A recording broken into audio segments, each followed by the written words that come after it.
Bien-aimés dans le Seigneur, frères et sœurs de Lifeline, frères et sœurs membres du corps de Christ, nous vous saluons dans le nom précieux de Jésus-Christ. Nous sommes l'église Lifeline International Ministries Congo. Nous venons vers vous encore une fois ce matin, dimanche 5 avril 2020. Que le Seigneur vous bénisse, que le Seigneur vous fasse énormément du bien. Nous bénissons le Seigneur parce qu'il nous garde en vie jusqu'ici et surtout il nous garde en bonne santé. Nous revenons encore ce dimanche avec notre thème divorce et baby simboka. En français, nous le traduisons le divorce détruit le Congo et particulièrement notre pays, la République démocratique du Congo. Nous sommes aujourd'hui à notre troisième partie. Nous vous encourageons à rester branchés et à suivre ces enseignements. Ces enseignements concernent et ceux qui sont déjà mariés et surtout ceux qui ne se sont pas encore mariés pour nous préparer à faire un bon choix. Sachant que le mariage est un aller sans retour. Une fois que nous nous marions, il n'y a pas de divorce pour nous, les enfants de Dieu. Nous allons continuer avec cet enseignement avec l'homme de Dieu, le révérend pasteur Makie Sekala, pasteur de l'église Lifeline International Ministries Congo. Alors restez connectés au Saint-Esprit et le Saint-Esprit vous fera énormément du bien. Que le Seigneur vous bénisse. Gloire à Dieu, nous vous saluons au nom majesté de notre Seigneur Jésus. Je suis le pasteur Kala Makiese, comme ma soeur m'a présenté. Nous continuons toujours dans notre sujet sur l'adultère, le divorce et tout consort. Maintenant, les gens vont se poser la question, pourquoi tant de temps, bien pourquoi ça prend beaucoup de temps de parler sur le divorce et l'adultère. Maintenant, ceux qui sont encore jeunes maintenant, nous voulons les préserver. Nous voulons qu'ils soient dans de bonnes conditions de leur mariage, de leur vie. Parce que si nous faisons marche en arrière, dans les années 1960, quand nous on était encore des jeunes gens, ici même à Kinshasa, bien à travers le Congo, il n'y avait qu'une seule femme et un seul monsieur, en général, surtout les chrétiens. Je me rappelle encore, quand quelqu'un allait chercher une seconde femme, ce qu'on appelle le deuxième bureau, les familles entières devaient se réunir et juger l'affaire. Le monsieur devait expliquer à la famille de la femme quelles sont les raisons qui le poussent à prendre une deuxième femme. Si les raisons n'étaient pas vraiment adéquates ou bien claires, il était obligé de renvoyer la deuxième femme. C'est ce que nous avons vécu. Et puis nous donnons quand même un coup de chapeau. À ce moment-là, dans les années 60, l'Église catholique, l'Église protestante, l'Église armée du salut, les autres ont fait du bon travail parce qu'eux aussi, ils imposaient une seule femme dans le foyer. Le mariage, le divorce n'était pas accepté. Et encore, j'ai appris dans les années 60, 80, même dans l'armée, les officiers n'étaient pas permis de divorcer. Pour qui divorce, il doit demander la permission au président de la République. Bon, maintenant, nous voyons dans les églises, même nous les pasteurs, certains des pasteurs, nous divorçons. Je ne sais pas si dire quoi. Alors les Écritures nous interdisent. Nous avons beaucoup de raisons. Soit, oh, la femme est sorcière, la femme fait ceci, cela. Mais mon cher ami, avant de te marier, il faut vérifier tous ces paramètres. Quand on est marié, parce qu'on va devant Dieu, on dit que monsieur, vous voulez prendre cette demoiselle comme ta femme? Tu dis oui. Et puis on dit que tu vas la garder jusqu'à ce que la mort vous sépare. C'est ça qu'on dit. Et pendant qu'on fait ce serment-là, ce vœu de mariage, cette alliance qu'on porte, Dieu est présent, il est témoin. Comme il est dit dans le livre de Malachie, Dieu a été témoin de ton vœu, de ton alliance avec la femme de ta jeunesse. C'est ainsi, Dieu ne veut pas le divorce. Il dit que je hais le divorce. Alors, maintenant, avec le temps actuel, la société vraiment est pourrie. On tolère deuxième femme, troisième femme, quatrième femme, même les filles elles-mêmes aussi. Ça ne les dérange pas d'aller avec un monsieur qui est marié, pourvu seulement qu'on lui donne l'argent, ou bien seulement par le plaisir, ou bien, comme on appelle ça, Tembena Bambanda, pour montrer qu'elle est belle aussi. Donc ça sont des insanités qui sont entrés dans la société congolaise qui fait que le pays ne peut pas marcher comme il faut. Il y a des gens qui ne savent même pas que quand le divorce, l'adultère se multiplie dans le pays, vous détruisez le pays. Pas seulement les hommes, mais le pays. La Bible en parle dans plusieurs places que l'impudicité, l'adultère, les divorces travaillent contre votre propre pays. Ce qui fait que dans Sodome et Gomorrhe, si le pays a été détruit, c'est suite à ces choses-là. L'impudicité, l'adultère et l'homosexualité. Alors, nous sommes en train de parler en tant qu'hommes de Dieu. Nous devons prévenir les jeunes gens qui vont entrer dans le mariage. Nous devons prévenir ceux qui sont dans le foyer pour qu'ils ne se divorcent pas. Si Dieu a dit « je hais le divorce », c'est qu'il sait qu'il est capable de régler n'importe quel problème dans ton foyer. Voilà. Mais souvent, qu'est-ce que nous faisons? Au lieu d'aller vers Dieu, nous voulons arranger les problèmes nous-mêmes, par nos propres moyens, surtout les intellectuels. Ils croient que quand on a un diplôme universitaire, c'est qu'on est calé dans toutes les branches. Mon cher ami, tu n'as pas étudié, il n'y a pas un cours sur le mariage à l'université, ni sur le divorce. Donc, tu n'as pas de connaissances sur le foyer, sur le mariage. On doit t'instruire. C'est pour cela qu'il faut voir l'homme de Dieu pour t'instruire. Ainsi, nous continuons à parler de ça pour donner la position officielle de Dieu, pas des noms. Qu'est-ce que Dieu a dit dans la Bible? Alors, si nous regardons, comme nous avons dit que le divorce détruit le pays, pourquoi? Parce que Dieu a dit que nous tous ici, nous sommes des étrangers, des voyageurs. Le monde appartient à Dieu et tout ce qu'il enferme. C'est lui qui a créé le ciel et la terre. Alors, quand il dit qu'il n'est pas d'accord avec le divorce, c'est qu'il n'est pas d'accord. Alors nous allons voir d'abord quel est l'élément qui pousse les gens au divorce. On commence par quoi? D'abord, nous allons lire encore le mot adultère. Le mot adultère, il est défini comme si. Il est nom et en même temps, il est adjectif. Si nous prenons, excusez-moi,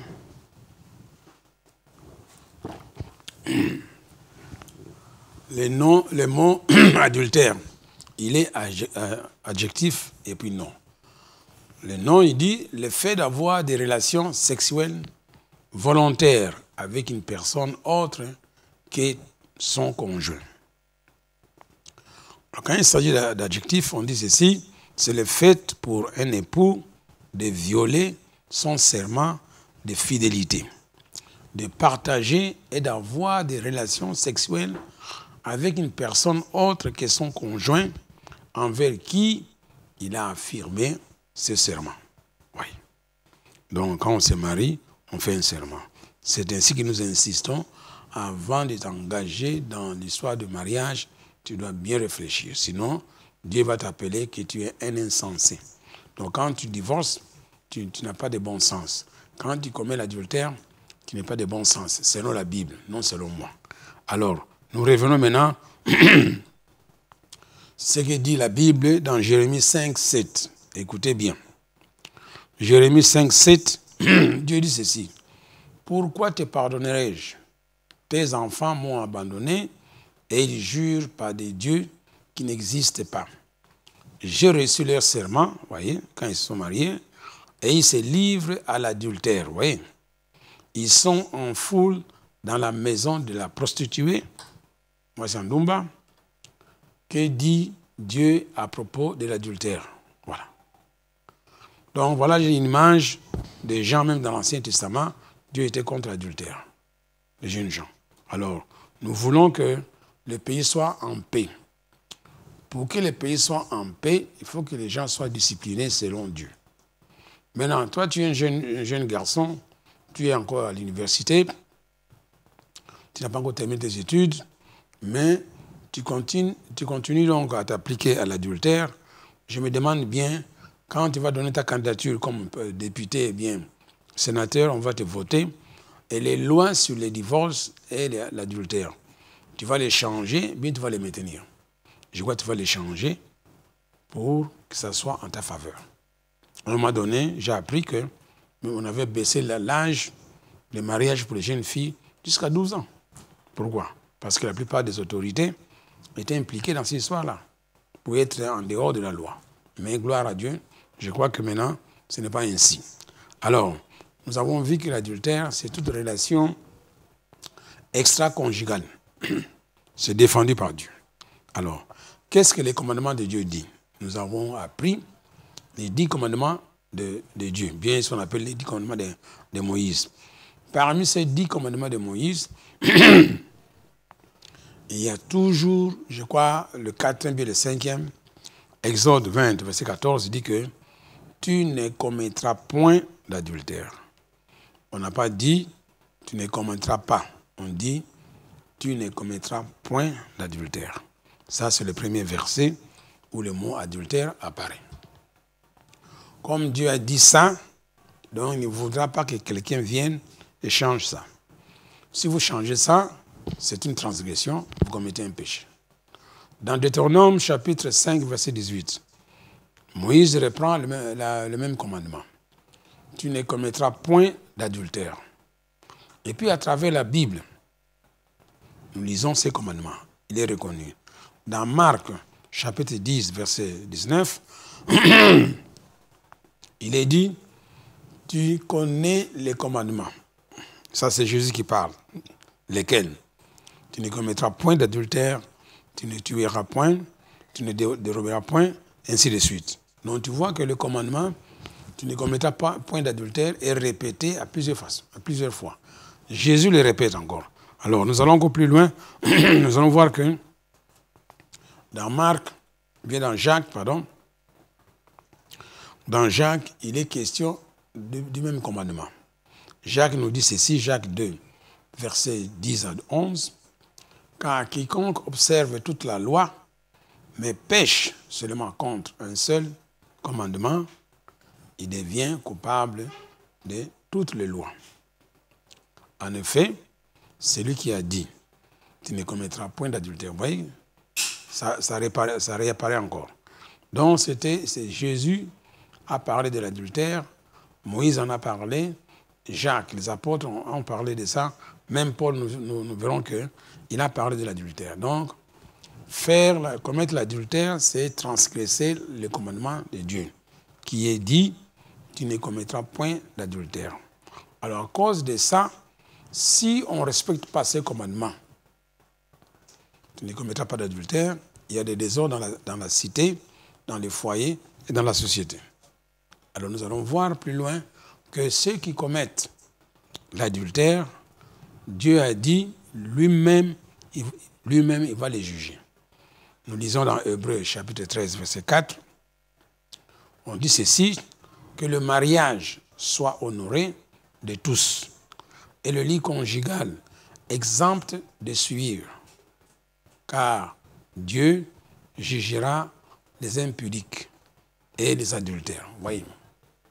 Chers amis, je vois c'est clair, la position de Dieu est que nous les hommes et les femmes, nous ne devons pas commettre l'adultère. C'est un commandement qu'il lui a donné depuis le commencement, que nous ne devons pas commettre l'adultère, parce qu'à la création, Dieu a créé seulement un seul homme et une seule femme. Dieu n'a pas créé 2 femmes pour une seule personne. Marie, il a donné l'ordre de se multiplier, de remplir la terre, mais il a de la patience. Il a seulement créé un homme et une seule femme.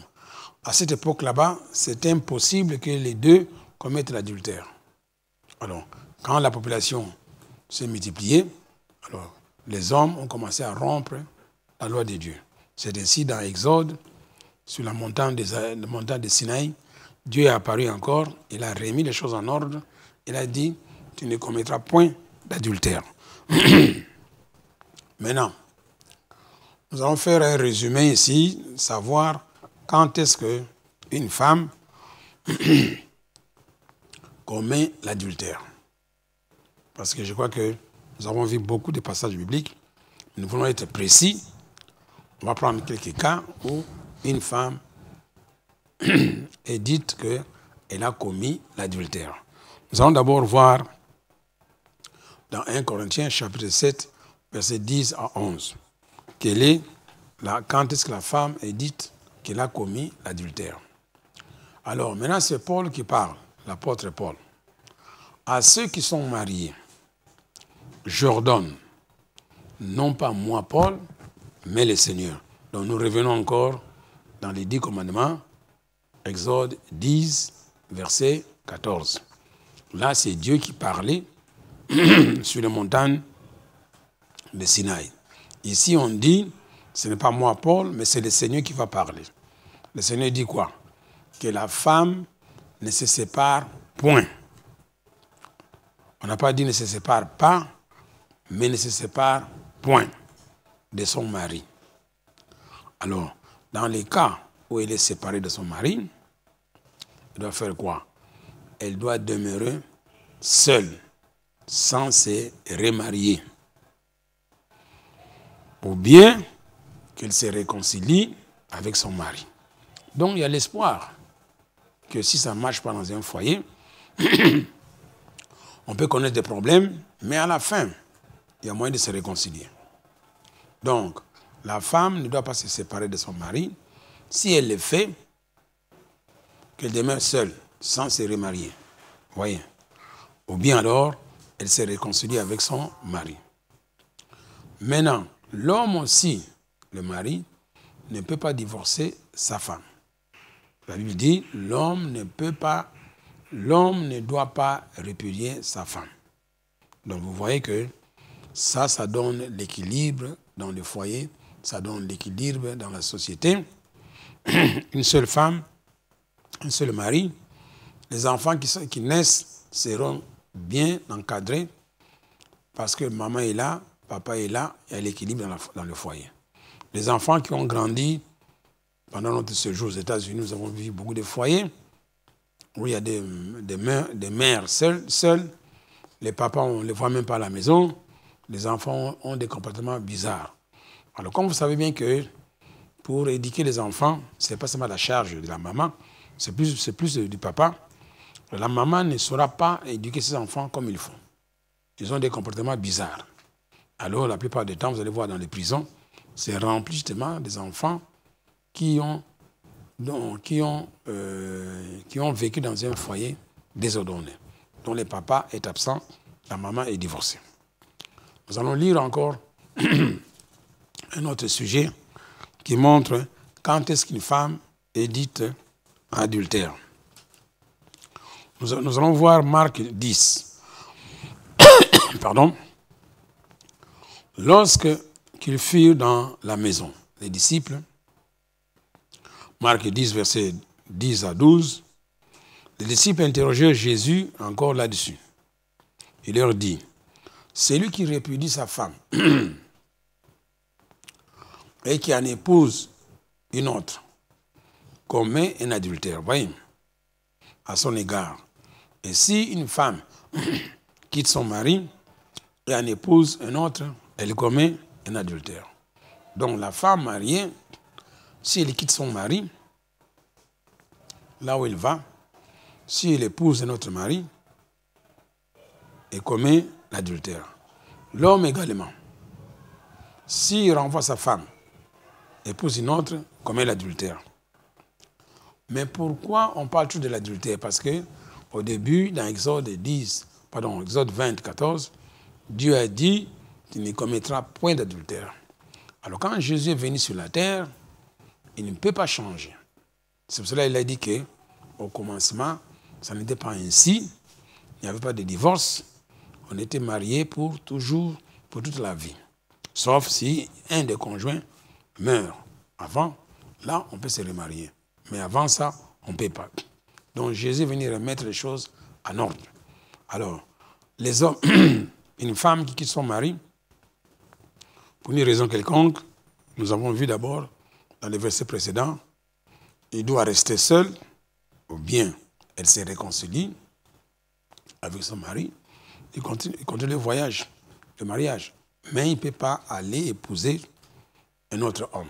Mais maintenant, actuellement, nous parlons dans notre société, ces choses-là maintenant sont permises. On reste 2 ans, on ne s'entend pas, on divorce. Chacun se marie de son côté. Là-bas aussi, ça ne marche pas, on divorce. Alors ça, c'est le désordre dans la société. Alors Dieu n'est pas content de ça parce qu'il dit que le pays maintenant est pollué. Quand ces choses se passent, ça abîme le pays, ça détruit le pays. Alors vous allez voir, même la culture, même les arbres, même la température, même la végétation ne peut plus répondre aux conditions initiales de Dieu. Lisez ça dans la Bible, vous allez voir que les comportements malsains des habitants du pays, Dieu dit que le pays va vous vomir. C'est pour ça qu'on a connu beaucoup de guerres ici, suite à ces choses là-bas. Mais quand il y a la guerre dans un pays, les gens ne regardent que les politiciens. Non, ce n'est pas les politiciens qui provoquent ça, c'est la population. Alors les malheurs arrivent et ils doivent chercher des moyens pour les résoudre. Mais si le malheur est dû à des motifs spirituels, ils ne peuvent rien faire. Alléluia. Donc, suivez ces choses, restons vraiment bibliques. Alors, le troisième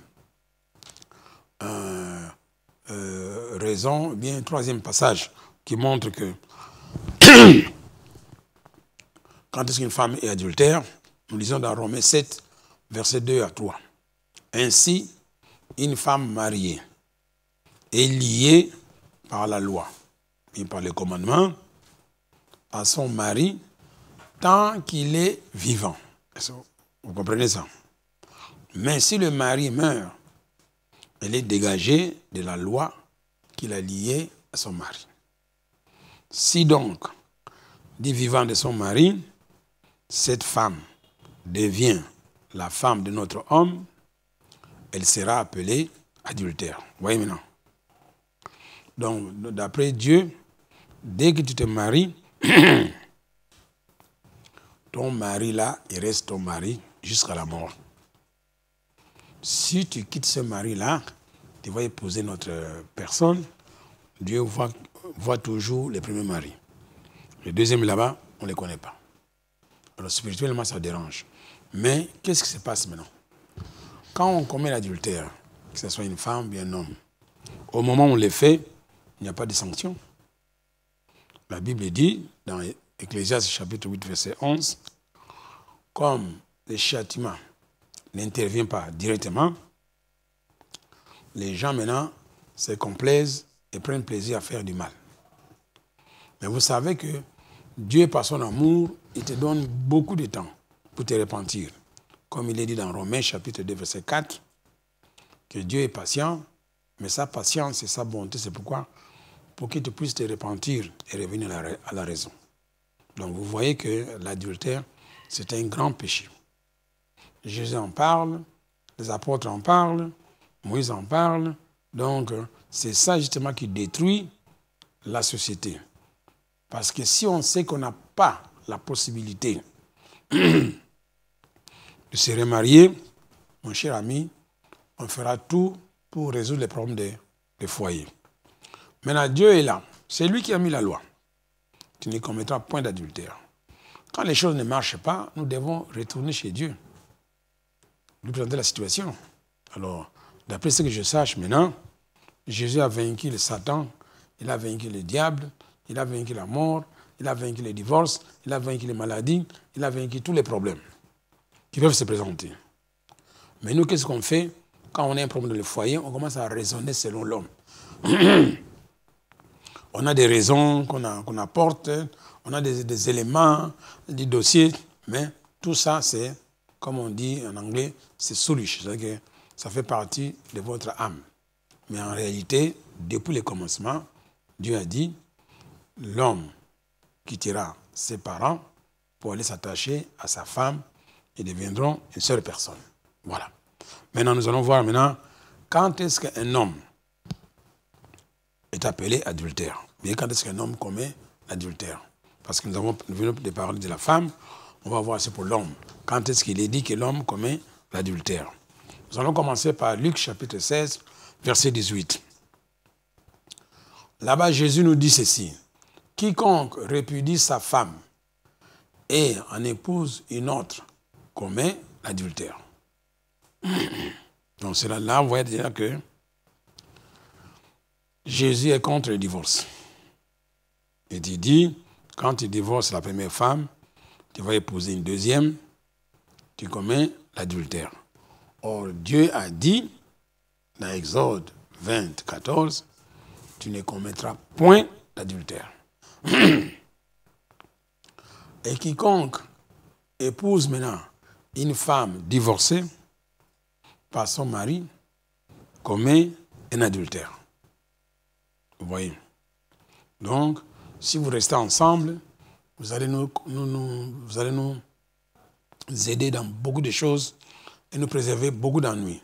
Donc, dès que l'homme divorce sa femme, comme je vous ai dit, l'homme expose sa femme à devenir quoi? Adultère. Parce qu'elle ne sera pas restée seule si elle est jeune et voudra épouser une autre personne. Alors, elle épouse une deuxième personne et commet l'adultère. La personne qui épouse cette femme-là commet l'adultère. Voilà. Donc, tu sais maintenant, pour qu'un homme commette un adultère, voilà, dès qu'il divorce sa femme, il ne peut pas épouser une autre femme, il doit rester seul. S'il ne peut pas rester seul, qu'il aille se réconcilier avec sa femme.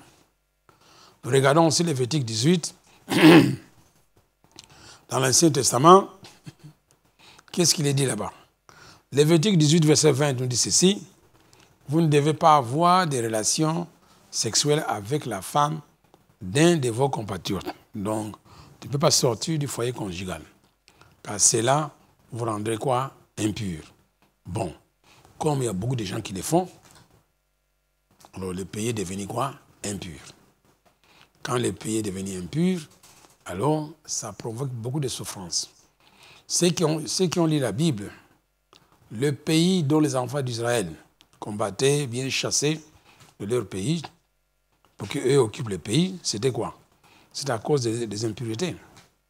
Ils ont commis tellement des impuretés que le pays en soi les a vomis. Alors, quand le pays te vomit, tu dois aller en exil, bien tu dois mourir. Donc nous voyons que l'adultère n'est pas un petit problème, c'est un grand problème devant les yeux de Dieu. Nous lisons encore Matthieu 19, versets 9 à 10. Il dit ceci, c'est Jésus qui parle maintenant. Mais je vous dis que celui qui répudie sa femme, sauf pour infidélité, et qui en épouse une autre, commet un adultère. Alors, vous voyez que les hommes étaient là.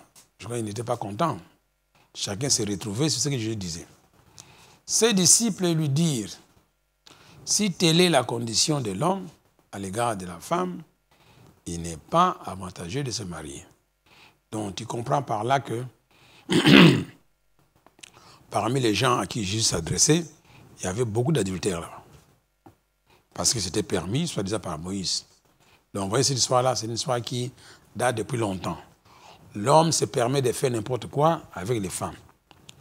Mais eux, ils n'aiment pas que leurs femmes fassent la même chose.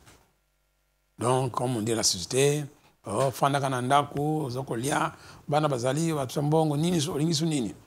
donc, les gens ont toléré que l'homme sorte du foyer pour aller avoir des relations avec d'autres femmes derrière, à l'extérieur, mais la femme ne peut pas faire ça. Alors maintenant, nous vous disons que les deux ne peuvent pas le faire, ni la femme, ni l'homme. Dans Matthieu 5, 32, même, il est dit ceci. Vous avez entendu que Moïse vous a permis d'écrire une lettre de divorce, de donner à ta femme. Mais quand Jésus est venu sur le terrain, il a dit quoi? Mais moi, Jésus, je vous dis ceci, que celui qui répudie, qui divorce sa femme, sauf pour cause d'infidélité, l'expose à devenir quoi? Adultère. Si elle devient adultère, elle transgresse la loi de Dieu, qui a dit, vous ne commettrez point d'adultère. Et que celui qui épouse une femme répudiée commet quoi? L'adultère. Donc, les deux ont transgressé la loi de Dieu qui dit, tu ne commettras point d'adultère. Alors, avant de terminer, nous allons voir si Matthieu 5, pardon, 27 à 28, il est dit ceci, gloire à Dieu, vous avez appris qu'il a été dit, tu ne commettras point d'adultère. Mais moi, Jésus, je vous dis ceci, quiconque regarde seulement une femme pour la convoiter a déjà commis un adultère avec cette femme dans son cœur. Alors les mauvaises pensées, c'est dans son cœur. C'est tout dans le cœur. Vous voyez comment est-ce que Jésus est en train de parler contre l'adultère. Parce qu'il sait que c'est lui-même qui a donné la loi, tu ne commettras point d'adultère. Maintenant, je vois que mon temps maintenant est déjà passé. Alors, je vous donne un conseil avant de prier pour vous. Ce que nous te disons, Jésus est venu sur la terre pendant 30 ans, et puis il a fait son ministère pendant 3 ans et demi. Il est rentré, mais il n'a pas changé la loi qui dit ne commettez point d'adultère. C'est-à-dire que Dieu, avant de prendre cette décision-là, comme j'ai dit, il a fait le tour de tous les foyers du monde entier, chaque maison, chaque couple. Il les a vus, il a vu leurs problèmes, il a vu leur bonheur, il a vu leurs difficultés. Mais malgré cela, il a conclu que tu ne commettras point d'adultère. Si Dieu le dit, c'est qu'il est possible de vivre sans commettre l'adultère. Alors, comme on dit, c'est une loi de Dieu. Pour l'accomplir, nous devons demander le concours de l'Esprit Saint. Tout c'est pour faire les choses de Dieu, nous devons les faire avec l'aide de l'Esprit de Dieu. Parce que l'Esprit de Dieu connaît toutes choses et c'est lui qui a écrit la Bible. Alors, je vous demande de suivre la dernière partie, bien avant la dernière partie. Et là, nous allons prier pour les gens. On va donner des conseils pratiques. Comment est-ce qu'on peut rester dans le foyer sans vraiment commettre l'adultère. Et puis ce que je vous dis ici, la Bible te dit ceci. L'homme que tu as épousé, la femme que tu as épousée, la Bible dit que son cœur est entre les mains de l'Éternel. L'Éternel est capable de les diriger comme un courant d'eau. Donc, quand on a des problèmes dans le foyer, on doit demander le concours de Dieu pour résoudre les problèmes. Mais on ne doit pas prendre des décisions personnelles. Donc, si je comprends bien, dans ces enseignements là-bas, l'histoire de mariage, le foyer, ce n'est pas une institution humaine, mais c'est divine. Donc, comme c'est divine, avant de prendre une décision, il faut consulter Dieu. Alors, si nous voulons utiliser notre connaissance scolastique, bien universitaire, pour résoudre les problèmes des foyers, on ne parviendra pas. Gloire à Dieu. Alors, je vais prier pour vous qui me suivez maintenant. Si c'est la première fois que tu me suis, gloire à Dieu. Si tu m'as déjà suivi, tu peux prier avec moi. Mais je vais d'abord demander à l'assistance, ceux qui sont à l'étranger, ceux qui sont au Congo. La Bible nous dit ceci. Il y a deux sortes de pères. Il y a le Père qui est Dieu, et puis il y a un autre Père qui est le diable. Ça, c'est sorti de la bouche de Jésus dans Jean chapitre 8, verset 44. Même les Juifs ne savaient pas cela, que Satan est aussi Père. Mais maintenant, pour que Dieu, créateur du ciel et de la terre, soit votre Père, la Bible nous dit ceci dans Jean chapitre 1, verset 12, que ceux qui ont reçu Jésus, ceux qui croient en Jésus, ceux qui ont accepté Jésus dans leur cœur, Jésus maintenant leur a donné le pouvoir, le privilège de devenir enfant de Dieu. Mon cher ami, quand tu es né physiquement d'une femme, tu n'es pas sorti de cette femme-là comme enfant de Dieu. Tu es sorti comme un enfant de Satan parce que le monde entier est dans le péché. Quand tu vas grandir, tu dois prendre maintenant une décision personnelle d'inviter de devenir enfant de Dieu. C'est ça l'évangile dont je te parle. Nicodème, il était un homme de la loi, un grand monsieur de la Bible dans la société israélienne, mais lui-même ne connaissait même pas les lois il ne connaissait même pas son état spirituel. Il croyait que lui était enfant de Dieu parce qu'il était de la race d'Abraham. Jésus lui a dit, tu dois naître de nouveau. Si tu n'es pas de nouveau, tu ne peux pas entrer dans le royaume de Dieu. Voilà. Donc, les religions, les religieux ne vous sauvent pas, ton église ne te sauve pas, ton pasteur ne te sauve pas, ton apôtre, bishop ne te sauve pas. Le salut est en Jésus-Christ, selon Actes 4, 12. Il n'y a pas de salut en un autre nom, sauf le nom de Jésus. C'est ce que je te dis maintenant. Moi, je vais prier avec toi. Tu dois inviter Jésus d'entrer dans ton cœur, afin que tu deviennes une nouvelle créature et que le Seigneur Jésus soit ton Dieu. Prions ensemble. Fermez les yeux et levons les mains. Répétez après moi. Seigneur Jésus, aujourd'hui, j'ai compris que par la naissance physique, je ne suis pas enfant de Dieu. Je dois le devenir en recevant Jésus comme mon sauveur et mon maître. Aujourd'hui, je prends la décision de confesser Jésus devant les hommes.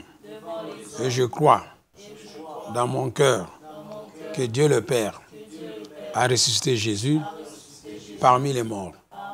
Ainsi, je suis sauvé. Je suis sauvé au nom de Jésus. Je suis guéri au nom de Jésus. Je suis devenu une nouvelle créature. Mes péchés anciens sont pardonnés. Maintenant, je suis devenu une nouvelle créature. Au nom de Jésus.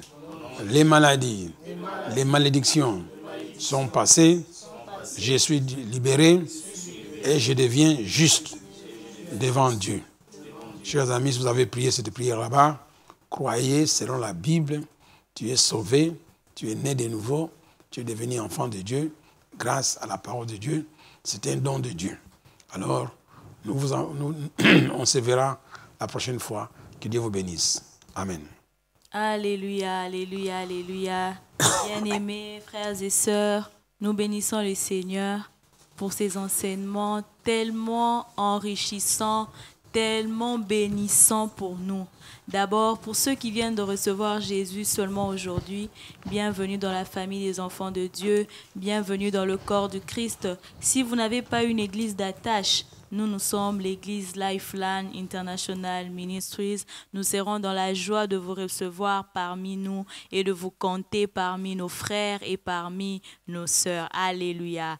Pour tous ceux qui ont suivi ces enseignements, que le Seigneur nous bénisse. Beaucoup plus que le Saint-Esprit nous aide à mettre ces enseignements en pratique, afin de ne pas tomber dans les divorces, afin de ne pas créer des familles détruites, afin de ne pas créer des enfants de la rue, afin de ne pas créer des enfants ayant des problèmes mentaux. L'homme de Dieu venait de dire que beaucoup d'enfants aujourd'hui ont des problèmes dans le monde seulement parce qu'ils ont évolué dans des foyers déséquilibrés. Et je crois et je confesse que dans les familles de Lifeline, il n'y aura pas des couples déséquilibrés. Je crois et je confesse que à Lifeline, on ne comptera pas des divorces. Je crois et je confesse que les jeunes filles, les jeunes garçons de Lifeline feront de bons choix afin d'avoir des familles équilibrées, afin d'avoir une église équilibrée et bénie et pourquoi pas afin d'avoir un pays équilibré. Alléluia. Si vous avez cru en ce que je viens de dire, dites seulement Amen et nous allons voir toutes ces choses s'accomplir. Comme je l'ai dit au début, nous sommes l'église Lifeline International Ministries Congo. Nous sommes venus vers vous aujourd'hui dimanche 5 avril 2020, premier dimanche du mois d'avril. Que le Seigneur vous bénisse. Nos programmes ou nos annonces pour aujourd'hui sont les suivants. Le pasteur reçoit chaque mardi et jeudi les avant-midi de 10h à 12h et les après-midi de 16h à 19h. Si vous voulez voir le pasteur, vous avez besoin d'une prière ou vous êtes tellement touché, que vous soyez de Lifeline ou pas, si vous avez été touché par ces enseignements, le pasteur a dit que peut-être que de vous-même vous ne pouvez pas, peut-être que vous avez déjà pris une mauvaise décision, nous vous invitons à venir voir l'homme de Dieu. Avec l'homme de Dieu, vous aurez encore plus de précisions concernant les enseignements que nous avons suivis aujourd'hui. Notre deuxième communiqué, c'est qu'en tant qu'enfant de Dieu, en tant que fidèle de Lifeline, nous nous exhortons et nous nous encourageons pendant ce moment de confinement à ne pas oublier la confession de la parole de Dieu, à ne pas oublier la lecture biblique, la louange, l'adoration. Et si vous avez l'occasion, pourquoi pas à gagner une âme pour Christ, à continuer avec la lecture biblique, à continuer avec l'étude biblique. Troisième annonce, pour les dîmes, pour les offrandes, l'église est ouverte. Vous pouvez passer vous-même physiquement, déposer votre offrande, déposer votre dîme et autres contributions, mais aussi vous pouvez le faire par M-Pesa au numéro suivant 081 509 45 07. Je reprends 081 509 45 07 ou encore par Orange Money au 089 911 31 08. Encore une fois, 089 911 31 08. Et nous insistons, nous en tant qu'enfants de Dieu, nous devons être soumis aux autorités établis dans le pays. Comme la Bible nous dit, nous devons être soumis non seulement par peur de punition, mais aussi par motif de conscience. En tant qu'enfants de Dieu, nous devons obéir. Obéissons aux règles d'abord d'hygiène, mais aussi aux règles établies par les autorités du pays. Rester à la maison, ne sortir que lorsque c'est nécessaire. Que le Seigneur vous bénisse. Nous nous retrouvons à la prochaine fois. Et surtout, n'oubliez pas de mettre ces enseignements en pratique. Divorce et baby simboka. Alléluia.